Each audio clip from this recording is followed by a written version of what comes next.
What is going on, guys? It's Friendly Maxwell here, and I just wanted to make a really quick video of what my hopes for Ghost 2 are. There's a lot of hype going on right now for Black Ops 3, and a lot of people weren't fans of Ghost.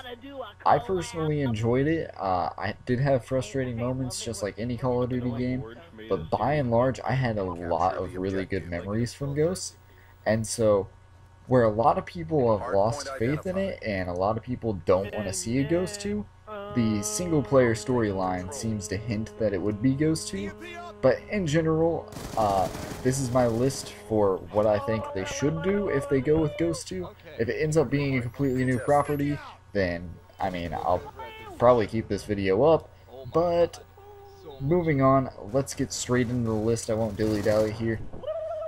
And the first thing that I'm going to say is for them to utilize the future. You gotta remember that Ghost 1 is set in the future. And a lot of people don't remember that, but it actually is. It's not a super far future from what we are at right now. I mean, right now as I'm making this video, we're heading towards the end of 2015, heading into 2016, and I believe it's set in like 2020. Someone correct me if I'm wrong, but by and large, they can do so much with this. When they're making a sequel to this, it doesn't have to follow directly after the events.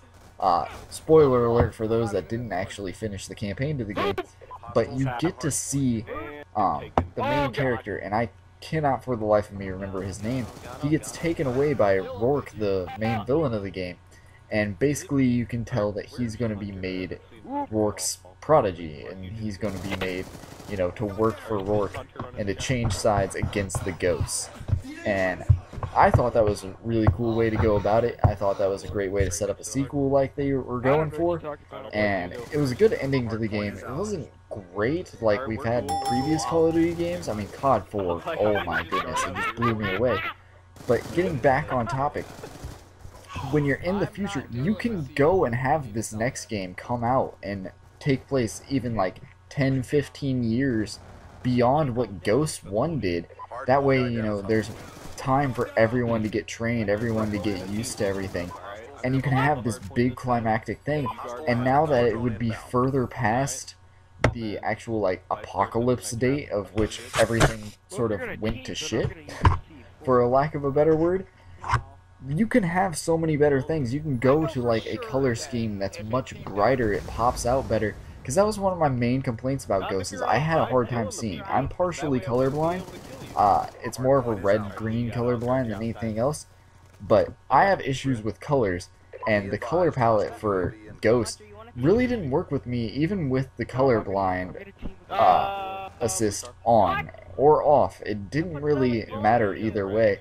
And I still had a hard time picking out guys, and that's why the people playing with me sometimes would get frustrated that I wouldn't see a guy that they would point out to me. But you can fix that in the next game and have brighter colors. This is the future after all. You can have those things be in there. And on top of that, you can make more and better guns. More importantly, the more part. The idea of marksman rifles was cool, and yes, it gave us our single shot guns, but we like our single fires to be more like the FAL and the SMR even in Black Ops 2. That's the sort of single fire feel that I would like to have in my Call of Duty games, and not so much a marksman rifle, because I really felt like I was just using like an XPR or a SVU in that aspect, but none of them had the spammability of the SVU from Black Ops 2, and none of them had really the super lethality, I guess, of the XPR with the one-shot capability. So I would like more guns, and for them to be better worked in. And that goes into one of my other points here, which is that make good guns a priority. For one, no one wants to waste an attachment that I know of making a gun single fire or burst fire.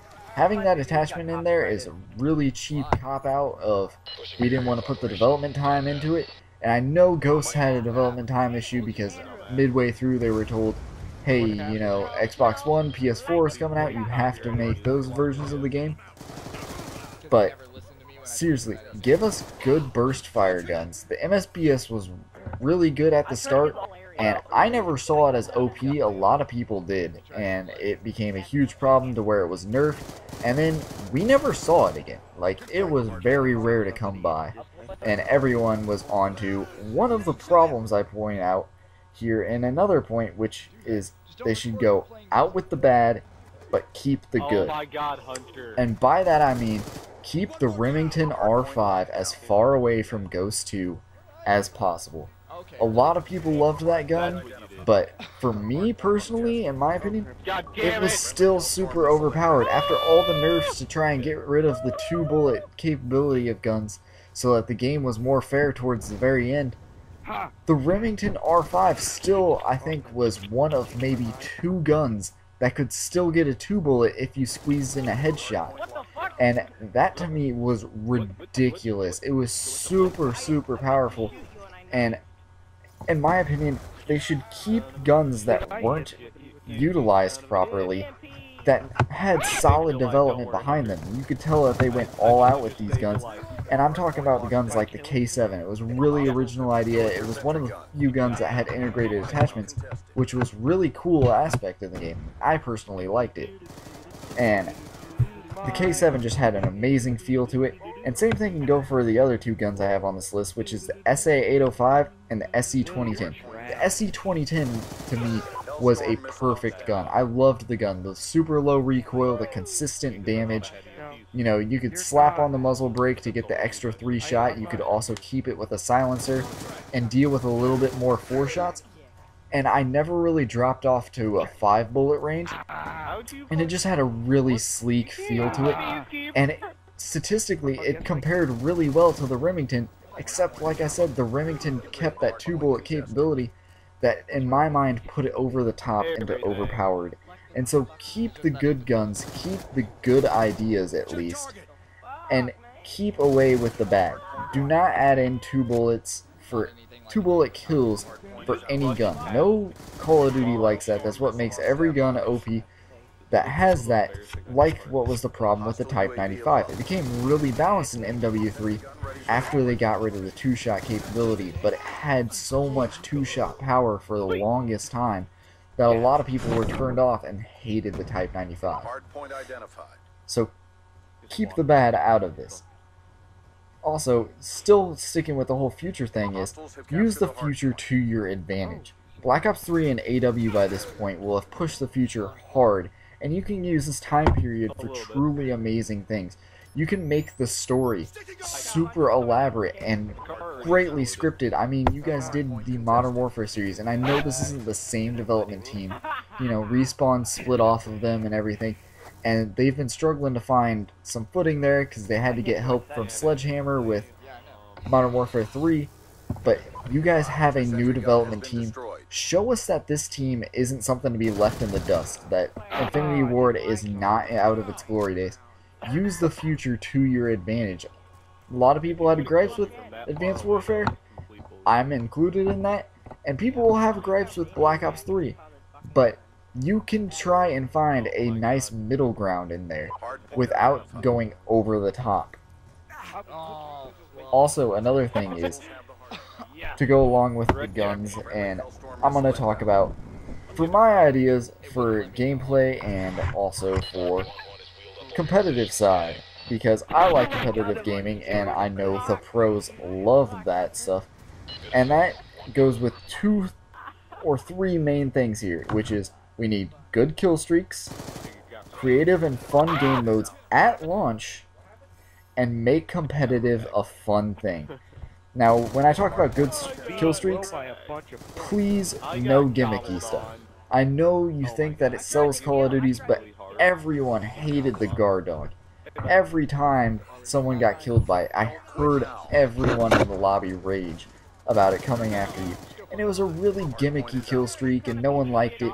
And the Loki was based on something from the storyline, from the story mode, but it was such an aerial thing that you didn't really have a chance to angle anything. You didn't have a chance to really utilize it and there was no really rewarding big kill streaks, and so everyone just ran the dog like a sentry gun, and then they ran the attack helicopter.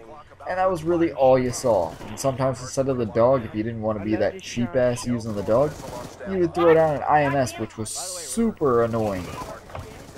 So give us good kill streaks that make us actually feel rewarded for getting those long streaks behind us. And as far as creative and fun game modes, you guys had Grind, an amazing game mode that was in the game from launch, but it never made it into public matches, and I never understood that. It was such a fun game mode that I played only a couple of times with friends, because only then could I get a few friends to join me and actually make a fun game out of it. But it was amazing to play. And also, you guys should keep Blitz. And I say this because a lot of people had issues with Capture the Flag in Advanced Warfare, and it actually got dropped from the competitive menu, and not that many people play it if you look at the player base. Not that many people play CTF, but a lot more people played Blitz. Blitz was super fast-paced, it kept the action going, and from what I have seen, the pros loved it a lot more than CTF. It had a lot more of a following behind it than CTF did, and it was super fun to play, whereas CTF felt more like a trudge, and every time you got killed, it got really frustrating. And then on top of that, Reinforce was a great addition to the game, but it came as too little too late. The game had already suffered from so much bad publicity and so many bad ratings that no one got a chance to really fulfill their dreams of playing that mode, and I honestly could see that game mode as a competitive game mode. If they kept what AW started and had 4 game modes at the start, I could see them doing that, because Reinforce can be a really slower, tactical, more drawn out game mode. Well, not drawn out, that's a bad word to use there, but Reinforce could be another strategic game mode to go alongside S&D, and it would make a great pairing for that. And then for the fast-paced game modes, you can give us Hardpoint back, and you could keep Blitz, and those are 2 really intense game modes that are really in your face, super high-paced, and just an overall fun experience, and that would actually bring more love to the competitive side, along with bringing back the fun in the game modes, which is another thing that I feel they need to expand on. Is I don't feel there was enough variety in the game mode. Like, yeah, they added in Blitz as really a replacement for CTF, and they added in Search and Rescue, but that's like search and destroy, basically, if you really don't like the fact that you might just die one time and it's over. So give us actual good game modes and fun game modes. And also, along with the kill streaks, reward your players. Give us good camos. The camos literally just look like someone went and spray painted something on their gun, which I get is more realistic, but people loved the really bright, vibrant camos that were in Black Ops 2, and people loved the shiny gold camo that you got in the Modern Warfare games. And I liked that camo system better, and you guys should stick with that along with your perk system from there. The perk and perk pro system really felt rewarding to the player, because they got to feel like the more they used a perk, the more they got familiar with it, the more they actually got rewarded for it by getting an added bonus when they finally mastered the perk. And that was a great touch, and I feel like that was really something that this game could have used that would have put it back in the Modern Warfare tier. But there were just so many perks, and they all cost so many points, and you didn't have that much to spend. And so really it just became, okay, you need focus, and you need dead silence to stand a chance. And that's 4 points right there, and generally you only get about 8 points to spend. And so if you're an assault rifle player, generally your next 4 points are ready up and quick draw, and that's your class. And then if you're a submachine gun player, it's something like scavenger and steady aim. Some simple perks like that, and no one got to use the other perks because there were crutch perks in the game, and there were just so many perks that were really just segments of other perks. Like, you had agility and resilience, which is basically what Lightweight was in all of the other Call of Duty games. And they were 2 separate perks that in total cost 3 points. And that is way too much to be spending on 2 perks when in other Call of Duty games it was just 1 slot that took up 1 place for you. And then finally, my last 2 points here are embrace next gen. You guys have a 3 years development cycle to make this game. And on top of that, I believe by that point, you guys no longer have to worry about any sort of last-gen port. I believe by 2017 or 2016, end of 2016, you may have to make a last-gen port, but I believe if that's the case, you're the last ones that have to do it. But Infinity Ward yourself, focus on next-gen. Utilize the next-gen technology and truly make an amazing looking, feeling, and running game. You guys had quite a good job with Ghost given the development time that you had with it, but it could have used a few extra touches and could have used a little bit more next-gen love, and I would love to see that. And also, have fun with the game. If you guys can't enjoy developing and making the game, how can we enjoy playing the game? We want you to succeed. We've seen what Infinity Ward, the brand name, can do for Call of Duty. You had Call of Duty 4, the most amazing Call of Duty game, in my opinion, storyline-wise and multiplayer-wise.